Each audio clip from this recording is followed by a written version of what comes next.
Patrick Johnson, welcome. I could literally throw one of my old Canuck programs at you from where I am if I'd open the door. We're both in the office. We don't have anyone to record this, so we're doing it as we would remotely, but it is nice to see you. It's nice for us to be here, and so much Canuck stuff to talk about. So I want to thank Woody's RV World. If you're Bo Horvat or looking to get out of town, you could get a 2009 Keystone RV, one of their deals of the week, for the Woody's price of $17,000. I think you might be able to afford that with the new contract he's going to sign. Woody'sRV.com if you're looking for Western Canada's biggest selection of RVs. Just wonderful people, great place. Maybe Bruce Boudreau is in a Woody's RV right now. We will get to that in a second. We will open this with the nearest somewhat breaking news, Patrick.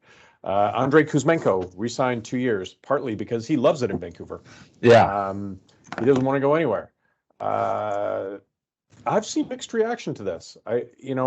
I'm not fully into the burn it to the ground and get as many picks as you can. Right. But I'm certainly into get more picks than this team has given up. Yeah. So how does this deal sit with you? Is it a smart move?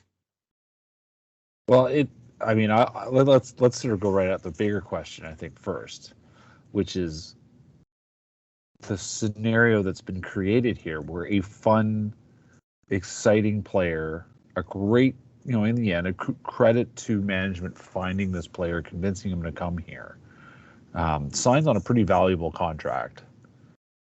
And there's so much angst about it because of the overall picture that's been created by, years of mismanagement and bad direction from above. That ownership and management, especially, the Jim Benning, Trevor Linden era, have put the Canucks in such a poor position that a signing like this isn't anything but a home run for the organization. Like, this should be a really good, important moment. Kuzmenko, as you said, is partly, signing here because he wants to be here. And his agent making that very clear to me earlier today on Thursday that was a huge point in this story, that it wasn't about obviously he signed a big contract, he's going to get well paid, but in essence, suggestion saying, you could have probably tried to milk more money out of this, but he just wants to be here. He wanted to get it done. And you look at the number, it's $5.5 million per season for the next 2 seasons, which is exactly the number that Bo Horvat was making on his soon to expire contract. So, you can see what that's about. So all that said, you're right. In the big picture, if this team truly is going to contend the next couple of years, the argument essentially now is, and I've talked to a few people, like there are smart people who tell me you can turn this team around, have this team contending in two years' time. And what that calls for essentially is getting really aggressive, getting a sort of a trio of really good young players that you say draft this year. You go hard. You try to get you get a couple of first-round picks this year, right? First-round picks, often play in the NHL when they're 19, 20. Well, that's 2 years from now. And, the examples they've given to me, it was an interesting one. You look at the Leafs, right? Like, they obviously lucked out with Austin Matthews. But there were so many other things they did around that they weren't planning for Austin Matthews. They were planning that they were going to get a very good first-round pick. They didn't plan for the fact they were going to get one of the this fantastic goal scorer, buddy, true superstar, and true dominant superstar. They knew they were going to get a really good player, and that's what they were building towards. And that, I think, is in the end the sort of failing that we've consistently seen here. And that's what Kuzmenko is a reminder of, that here's a player who would have huge value in a trade in terms of finding a bunch of picks, conceivably a first-round pick. You turn around and say, okay, all of a sudden you have 2 or 3 guys drafted this year. You have a class of guys that you're bringing in for, say, 24, 25 or 25, 26. And then you're talking great because Pettersson's still in his prime. He's still in his, essentially in his top scoring years. It could be a conceivably very strong team going forward. But instead it's sort of, okay, well, maybe it's a bet here that, again, that they can somehow get away from the OEL deal. They can somehow get away from the Tyler Myers deal. I mean, Myers' contract, I think, most likely just expires next year, and they use that cap space. And so, okay, that we thought that about Eriksson and Rousseau. Yeah, and so it kind of all ties in, and so, okay, like, they'll be able to make some kind of move with that, but then again, they'll have to talk about Pettersson, trying to extend Pettersson and all these kinds of things. So it's a complicated. It's not an easy answer. I'm certainly, selfishly, as a reporter who wants to write about fun, exciting things, I am selfishly happy that he will be around and that we will continue to do that. Yeah. But the sort of cold analysis of it all is that there is no vacuum you can assess this in. You have to look at the rest of the roster. Could they have got a 1-year or a first-round pick for him at the deadline? I don't know, but I certainly think, given his value and the ability he's shown to score, and interesting, ironically, a point that his agent Dan Milstein did make to me was, look, he's scored with no matter who he's played with. Obviously, he's played a lot with Pettersson, but he's been productive no matter where. Now, he's been most productive with Pettersson, but he's proved that he is the kind of horse you can put with a star center, and he's totally fine. And you look at how incredibly efficient his contract is this year. A top team would have been fascinated at him, and you would have been able to extract quite the price to do that. And like I said, in the sort of the big picture, long run tail of this all, the opportunity cost of not moving him is really hard to ignore, even if it is, like I said, in the short run, in the sort of the heart of it is that it's great, but the head of it is that it's the wrong choice. Okay, well, I'm going to hold off making fun of you because you said there are smart people who can get you competing in 2 years. Yeah. And then you reference the Leafs because the Leafs and the Canucks actually, they don't have the same amount of first round victories in the playoffs. That's true. Over the last 10 years. But okay, so let's I get your point. The Leafs have much more talent than the Canucks, and they should be winning. They should be winning playoff series, whereas we know this Canucks roster currently has no hope of winning a playoff series. But let's play off this theme for a minute. We're all well aware of thank you, Jim, and now seemingly that applies to 2 people. But on that point, when you look at Kuzmenko, when you look at guys like Bear, when you look at some of the other pieces that Jim Rutherford has picked up, Kuzmenko obviously had to get here first before they re-signed him. Do you have faith in this management group, or rather than putting you on the spot, should fans have faith in this management group? Well, I think we're now at a point where it's time to see what they do. I reserve. We're a year into this, right? They've done some good things, but they've been stuck with a mess that was handed to them, and I think fans are right to be nervous. The JT Miller experience, the choice of not moving him, retaining him, paying him a big contract that, I think he might have gotten elsewhere,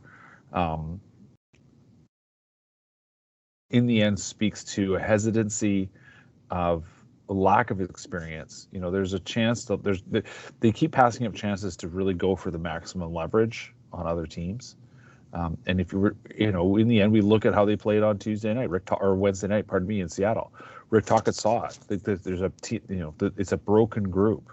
It's a group that needs to be broken up, and there's been a hesitancy nonetheless to do that. They've been looking. I worry that they make perfect the enemy of good, and more than ever, so they've got their coach now. It is put up or shut up time. They need to start seeing how they go. There's basically no case left to re-sign Bo Horvat. They don't have the roster space, their cap space to do it, unless they're going to do something wild like buy out Besser and Garland. And they're already living in this world where they have dead money on the cap. They have almost $6 million in dead money on the cap. Like that's a very useful player if you spend that money wisely. You're just going to turn around and put more dead money on your cap. Like I get feeling frustrated, but Brock Besser isn't a horrible hockey player. There are worse contracts out there in the league. Like he's not scoring at the clip that he once promised. That the promise once said he was. He's still producing. He still is useful 5-on-5 player. You see him doing stuff every night where he wins pucks back. He is an excellent on the boards. These are players you need in your lineup. Connor Garland's the same kind of way. Like, I'm not saying that they need to be making for Canucks necessarily, but they're not the biggest problems on the team. No, they're not the biggest problems on the team. But in the end, if you're going to buy them out, then so you can re-sign Bo Horvat, like. So now you have this team that's underachieving with two less significant pieces. So what are we? Yeah. So the question to me becomes: we're going to see what the next next month is like. Do they double down on this group again? Another group doubling down on this group. Obviously there are some. You can't just blow it up. You can't just trade everybody away. It's not that easy. But there are changes that they need to find a way to make changes. And like I said, don't get stuck on making perfect the enemy of good. Yeah, I think this is, the one people have talked in this market about, do they have this, do the fans have a stomach for a rebuild? Are they, they certainly have never seen an anger at ownership, despite, all of the problems we've seen over the last few years. I've never seen this level of vitriol directed towards the ownership. And that's not just local, by the way. It's very curious to see the national hockey media now going in on this. Right. And I'm sure they're acutely aware of that. But, this team is in a position where people aren't apathetic about it. There are great storylines. Maybe they're not like lining up to buy tickets, but there are great stories on this. There are good players. The games, even the games that have blown and have lost, have been, they can be a fun, entertaining team to watch, even if they leave you thinking like you've been kicked in the groin. Yeah. I do want to ask you, I don't want to revisit because we're so far removed from it now and there's so much stuff moving with this team. I don't want to revisit how they treated Boudreau. I think everyone can talk about how that was trash. I do want to talk about how that plays forward. So, Rick Tocchet comes in and everyone's focused on Boudreau, and rightly so. He's a good man, solid man, and a good hockey guy. Good guy in general, to be honest with you. Hockey has nothing to do with it. But that's also set Tocchet up for a bit of a fall. He's coming in where people are still chanting to some degree, right? Bruce, there it is. Like he's in a way, he's an unwitting villain. All this guy has done is be contacted by someone to say, do you want to work for us? Now that just happened to be on the street in front of Rogers Arena because, that decision was made on Sunday when he was there. Right. So exactly. Again, these guys make themselves look like idiots all the time. It was on the Pat Quinn bench, I think, actually. Okay, yeah. So maybe he was sitting on Botch's bench. Who knows? Just watching the world go by. Anyway, last night they get pummeled in Seattle, and that to me was somewhat interesting. Reading Seattle media's take on it, saying, "Oh, now we have a rivalry." The Kraken are 20 points better than the Canucks. Their goal difference is plus 27. The Canucks are minus 31. Like these teams are completely different. Completely different. And so like their prospects are so different. So Tocchet comes out and calls them soft. Yeah. Now I gather there's a chunk of this that is the majority of this roster is still a Jim Benning experience. But Rutherford has played into this. This is their guy. And he's calling the roster soft. Yeah. What are your impressions initially on how Tocchet has started and where do you see this going? I mean, the impressions are very, very light. He's had one practice. That's it. He's been on the ice with these outside of games. He's been on the ice. He could have had another one today, but no, he couldn't have. This is what I'm saying. He couldn't have. The CBA, they already declared this day off. Like you can negotiate those things around, but like they have the All-Star break starting on Saturday. Like there literally was no wiggle room in the schedule. Well, I'd argue they took last night off. So fair enough.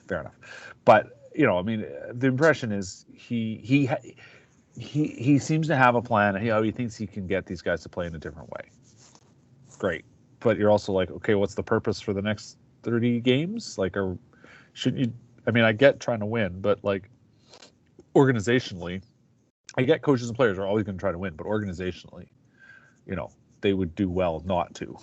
They want to get it. This is a heck of a draft year to do it. So I don't know. I'm curious. I mean, I am looking forward to talking with him when we get the chance. Basically, be like, Rick, what is the goal here over the next 5 weeks? Like, I get you're trying to convince players to do something different, but like we know your boss has already said major surgery needs to happen. So what is the task at hand? I mean, he's in kind of a no-win spot right now, as you said. First of all, there's sort of the emotional element. he got booed to a degree, and I don't think it was him getting booed. I think it was the organization getting booed because everything's booable at this point. But he's and I think he handled it all with honesty. He made a joke about it, and basically, I think he knows what he's walking. He knows what he's walking into. He knows he's walking into a frustrated situation. He's buddies with Travis Green. I mean, he would know very well from talking to Travis what he's signed up for. It's just a passionate fan base, a fan base that wants to see success. I mean, everybody wants to see success because that's why you do the job. We'll see. I mean, he talks. He's a good talker. There's a reason why he's been on TV. He's articulate. He's able to communicate his point. Whether he is able to really wring anything else out of this roster, I have my doubts about. And let me just recalibrate this a little bit though, because of something you brought up. I mean, it's easy to look at as I know he was sort of tarred and feathered a little bit with what happened in Phoenix, and people are like, really, this is the guy? Like, you look at his career. Yeah. I'm not sure anyone could be successful in Phoenix, or at least that's been proved. We know what Rick Tocchet was as a hockey player, and that was a hard-nosed team guy. Sort of as we would say, people may have different perceptions on this, but good old Canadian guy, go out and physical player, left it all out there on the ice. And that brings me to what he said last night. And I know I've raised this before. Soft, like knowing hockey culture, the good and the bad of it, soft is about as bad as it gets. Yes. You call your group soft, there's no bigger insult than calling a football or a hockey team soft. Yeah. So that's a bit of a truth bomb. People were not enamored with Travis Green at the end of his tenure.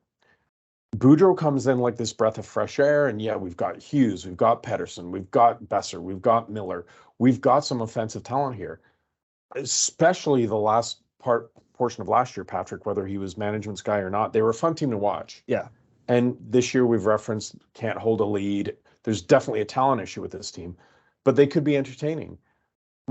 So what can we expect in terms of what you know about Tocchet's style and what kind of hockey? Like, are we going to see, going back to the Travis Green, we need to be more disciplined, we need defensive structure, and they won't be as fun to watch? Yeah. Well, I mean, as I think we knew in that moment, I mean, the time may have been up for Travis Green anyway. There's only so many things a coach can say in any sport. He was certainly, I think, guilty of playing it too safe in his last season. In the end, and then you could accuse Boudreau of being too loose. So what are we going to see now? Well, but that's what I mean. It's like that. Well, that's what I mean. That's why I've been arguing that in the end, the roster's the problem. Tocchet, I think the impression is that it's there's a couple things. His reputation is certainly in Phoenix. He tried to kind of tighten. He didn't have a very good roster, so he said, "Well, let's play tight. Let's try to keep things tight at least and keeping games, and maybe we can land a counter." So tight. Just like a playoff game. Maybe we can land a counter punch here or there. He's got more scoring talent than he had in Arizona, but I mean, he's obviously got an older.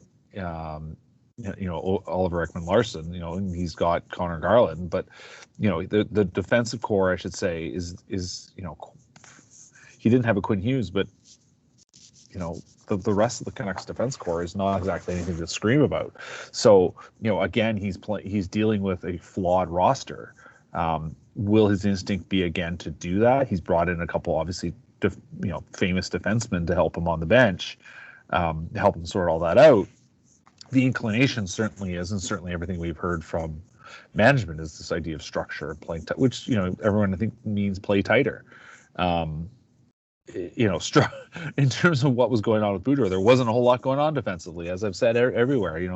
They kept giving up these goals at the side of the net, and defensemen and forwards would lose their man, and there'd be a free guy, and he'd literally have it like a tap in, and that was a regular problem for the Canucks defending. So, by reputation, sure, he's going to come in and be more defensive. I don't think he's a guy, he's not a Ken Hitchcock, Jacques Lemaire type where literally he tells people they can't skate over the red line. It's going to be a change. And certainly, I mean, you mentioned it before, just that there are still fans still, there's enough fans in the town. I mean, they're the diehards that may be getting frustrated and maybe turning away, but there's still a large number of people looking just to go out and have a good time. And there's enough of an impression still that Canucks, oh, hey, at least they'll have some fun. Maybe they'll win. Maybe they won't. But, as a business model, I don't know how great that is, because you're trying to create diehard, sort of sticky, passionate fans. And those are not sticky, passionate fans. Those are people looking to have a good time. But, if with the price of beer and the result and how you feel about walking out after a loss versus a win, I mean, that is a little bit of the lesson we've talked about before. And it's, a great point Steve Ewan loves to point out, is that, most people who leave a Vancouver Canadians game have no idea who won or lost. And there is an element to that, I think, when we understand, maybe it's a Vancouver sports fan thing in general, possibly, but certainly here, there is that impression that as long as the people have a good time, they don't even care about the result. Well, then why not leave Boudreau in there? Well, because they were far more entertaining than they would be now. So, and while I love me some Steve Ewan, I think the experience of sitting outside in the summer and having some peanuts and beer that's not what you're looking for. You're looking to see some good hockey here. And to me, your argument it's a very good one, but to me, it's a single game argument. It is a Phoenix argument. In Vancouver, I think my guess, from having been around this team for decades, is people are, and this is when people talk about tank, although Gary Bettman says there's no tanking in the NHL, never happened, never will. No. But it's more, to me, it's hope, right? So people will sit through losing seasons because they want to be in on the ground floor when the team gets back to winning President's trophies and taking a serious run at the Stanley Cup. And that's like when you're looking about selling season tickets, I think right now people get in on the ground floor. We heard about this in 2011. There's a 10-year waiting list for season tickets. There's no waiting list now. Lose, and all of a sudden that list dwindles down in a hurry. So to me, whether it's look, I'm all in on your model. I would trade Horvat. I would have traded Kuzmenko. I would trade Demko. You're not winning even aggressively in 2 years. I don't think that they're going to get anywhere near being a proper contender in 2 years. But give me first-round draft picks. Offer me hope. Let me watch the prospects. And that's the other part of this, Patrick, as we talk about the thank you Jim model. There is no cavalry coming a year or two. Jet Wu doesn't need another year before he's ready to compete for a job. Nobody's talking about Jack Rathbone. Yeah. Right. What about Jack Rathbone? They sent Hoglander down to the AHL, and Podkolzin, admitting they need more seasoning. Like this. The prospects on this team, and both those guys that we just mentioned are, they were in camp. They had an opportunity to contribute at an NHL level. I think this is it's selling hope. No one's expecting the Canucks to make the playoffs or win a round even at this point. It's what are they going to be 3-4 years from now? And should I get in on the ground floor? I want good seats so when they are good. But if people were thinking that 5 years ago, look what they're left with now. And I just don't. I'm hoping Tocchet is a success. I think fans in this market really deserve. They really deserve a winner. I'm mixing metaphors and crossing sports here, but as most people who have followed me through my various media stages, I'm a Cincinnati Bengals fan, and now they're in an era where there's hope that they can actually compete and win a Super Bowl after decades of not being there. And I think Vancouver Canuck fans, they're one of those franchises that's never won a Stanley Cup. And to sit there and see Tampa win multiple cups, to see places like St. Louis finally, even though it's just one, that's all they want. And I still don't have a sense as to what the plan is to get them there. Well, no, I don't think it is. I understand why you wouldn't get a sense, because what it is it's very underwhelming. It's like, well, they've got to find a way to get rid of 2 contracts, and I've already mentioned them. The Myers and OEL deals are just such that they're totally. They're blocking their ice jams. You can't get anything around. You can't do anything without figuring out a way to clear that out of the way. And that's why I said, the idea of buying guys out this summer, just adding to more issues on your cap, it just seems so ridiculous. It's such not a solution. I think more than anything, you to go back to your point about the fans, what fans want to see, they want to see hope. They want to see something to enjoy. The Canucks are currently 19, 26, and 1. Right, they're on pace essentially to match, some of the poorest teams that we've seen in the last decade, like the 2016-17 team. That's Willie Desjardins last year. They went 30, 43, and 9. They were doing stuff late in the season, things were so miserable. They signed. I don't know if you remember Drew Shore, but here was this guy who'd been playing in Switzerland, and they basically signed him because they needed players at the end of the season. They'd run out of players, and And he played, I think, a dozen games at the end of the season. There was that was the season they traded for Goldie. They kind of gave him a bit of a run, but it was just like there was no that was that mediocre meandering, the no hope plan, the no plan that Ray Ferraro used to talk about. It was and fans they've seen enough of that. I think that even the fans that come casually, like they've seen enough of kind of no name, endless spinning your wheels, end of the season hockey. Certainly here we're going to be facing a lot of games that don't matter. The Canucks are well and truly out of the playoff chase at this point. And you need to be showing something going forward. I think there is an element of, okay, here's why we have the new coach, because at least it'll shake things up and he'll give some new fresh voice, and give players something new, maybe even different. He'll keep them in games and they'll have a few more wins, even if in the big picture the incentives are they shouldn't win at all. But at least fans will be like, okay, well, this guy seems to know what he's doing. I mean, that's what they got from Boudreau last year, right? Like, fans bought in because like, hey, they're winning and this guy's fun and exciting. Chalkett, I don't think is going to win over fans the way Boudreau ever won. I don't think that's his personality. I mean, he is a bit of a straight shooter, but he's there's an energy to him. That much is obvious. But when we're talking about running into spring where the weather starts getting nicer, obviously we still get a lot of rain here, but the sun's out and people are looking to do stuff. The conversation does shift away from the Canucks if they're not making the playoffs.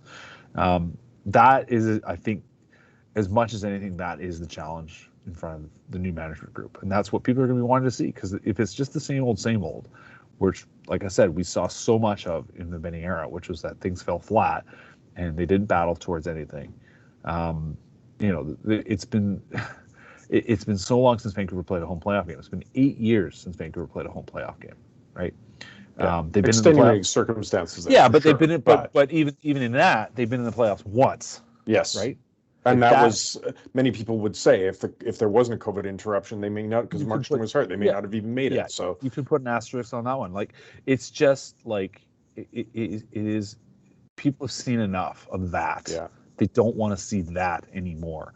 There's a fan base that's crying out for something different, and to be perfectly honest, will be won back quite easily if they can show something coherent. That's what I mean. Yeah. And if you can show something coherent and you execute on it, show a plan. Yeah. Well, they've shown let's put it this way. I think they have shown a plan. They haven't been able to execute. Yeah. So that's well, the story is. You say people have seen enough of that. They've certainly seen enough of me. They could always see more of you because you actually know what you're talking about. So I do want to finish with something fun here, because we could go on forever. There's so much to talk about with this team, but something that kind of spurred off a conversation we had over by the water cooler.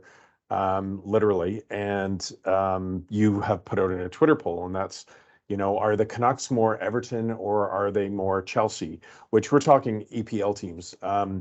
Famously, Thomas Drance, who I love to tease, and I gather he doesn't take it that well, but Thomas Drance, ultimately a very talented guy and great sport in terms of the way he makes himself a target. He was on the radio when Liverpool won the Champions League 3 years ago, and he made the analogy that Liverpool or the Canucks, because it was coming out of the bubble, and it's Liverpool finally won, and this is what. No, Liverpool are nothing like the Canucks. They've won the Champions League 6 times. There's only 2 clubs that have won the Champions League more than them. They've been champions of England 19 times. So the Canucks are nothing like Liverpool. Are they like Chelsea, who have also won Champions Leagues recently? Yeah. The reference was how much money Chelsea have thrown away, how often they've fired the coach, what they sit in 10th in the Premier League right now. Everton are a joke. Everton have spent £350 million in the last 5 years and have got worse. So Everton and how many coaches? 7 coaches in the last 6 years. Yeah. Now that Fat Frank's been fired, but they have previously they've won nine championships. So. Those are the 2 examples you put out, but what are the Canucks? What's their equivalent? I threw out the Bengals. There are only 12 teams in the NHL or in the NFL who haven't won a single Super Bowl. I mean, the Canucks don't have your Joe Burrow at this point, or maybe they do in Pettersson. We'll see. But I look at the EPL, or I look at maybe the Seattle Mariners are a good comparison. A team that's had some long droughts, ultimately never won a championship. But the Canucks are in this, what Jason Brough likes to call the sad club. They've never won. Detroit Lions, Cleveland Browns, in the NHL. You know, there are other equivalents there as well. I mean, I don't want to compare them to Arizona, but you've seen new Yeah. franchises in non-hockey markets like Carolina, Tampa Yeah. do well. So, like, I look at the EPL. I love it that someone said they're not even in the EPL this year, but someone said Watford, and that's Yeah. not bad, you know. Like, but the Someone Canucks, said it. Somebody just told us AFC Richmond before Ted Lasso. maybe they need that. Maybe Ted Lasso needs to Yeah, become the coach of the that's what they Canucks. need. Yeah. Yeah. But Yeah. it's funny. There are winning models that you can steal of from sport to sport to sport, and again, I think that's what people are just looking for this team. Like, what are the Canucks? So if you're watching this on YouTube or it's on one of our things, put it in the comments. Who do you think the Canucks are? Give me another sports franchise. It doesn't have to be EPL, Yeah. right? Are they the Memphis Grizzlies of the Oh NHL? no. Well, Oh, I did make this comment last night that game against the Kraken was worse than any Sonics beatdown of the Grizzlies that I ever saw. You know, people want this it's awful. rivalry to happen so badly. They really want this rivalry to be relevant. So you could go down to Seattle and make a few days of it and enjoy the game and everything else. But it's frankly, I don't know what this team is. I can't even find a good comparable. You No, know? yeah. I mean, I did actually. The AFC Richmond one did make me laugh a little bit. I think that was that might be the way to go. Anyway, I guess we'll find out what people Who have to think. who's their Jamie Tart then? Oh, JT Miller. Does that make Trent Ooh, the obnoxious ooh, reporter oh that my! is constantly? Oh wow! Yeah, I Yeah, think you. Oh my I God! think Yes. I think you got a new nickname for him. All right. See you, Paul. All right, we'll leave it there. Thank you, Patrick. Thanks to everyone for listening. We will take your comments. If there's something you want to hear us talk about, we got the All-Star break next week.